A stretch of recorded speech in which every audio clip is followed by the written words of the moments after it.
இப்போ ப்ளே ஆன வீடியோ நீங்கள் பார்த்துருக்க வாய்ப்பு அதிகமாக இருக்குது. ஸோ பார்க்கலாம்னு பார்த்துக்குங்க. இப்போ இந்த பொண்ணு டென்னிஸ் விளையாண்டுட்டு இருக்காங்க. அந்த பொண்ணு பந்து எடுத்து போடுற பொண்ணு வந்து நிற்க முடியாமல் ஏதோ ஒரு மயக்கம். அந்த பொண்ணுக்கு வந்து வெயிலுக்கு மயக்கமாக அந்த என்னன்னு தெரியல. பட் மயக்கம் வருது. இருந்தாலும் அந்த பொண்ணு கீழே விழுந்துருச்சு. மறுபடியும் எந்திரிச்சு வந்து நிற்கிது.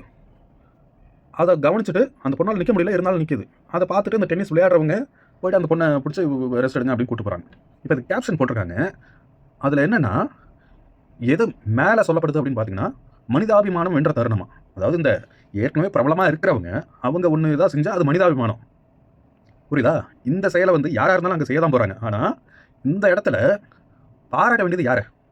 இப்போ போய் அந்த விளையாட்டு வீராங்கனை அவங்களையா பாராட்டணும்? இந்த இடத்துல எப்படி என்ன ஆனாலும் தன்னுடைய கடமையிலேருந்து மீறாமல் மறுபடியும் அந்த கடமைக்கு நின்ன அந்த பொண்ணு, அந்த சின்ன பொண்ணெல்லாம் பாராட்டியிருக்கணும். அதுதானே நியாயம். அந்த பொண்ணை தானே பாராட்டியிருக்கணும். என்ன அப்படி மயக்கம் போட்டு கீழே விழுந்தும் தன்னுடைய வேலையை செய்யணும் அப்படின்னு போய் நின்று அந்த பொண்ணை தானே பாராட்டியிருக்கணும். அதுதானே நியாயம்.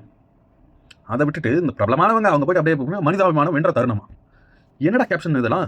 இல்லை என்ன மாதிரியான மனநிலை இது?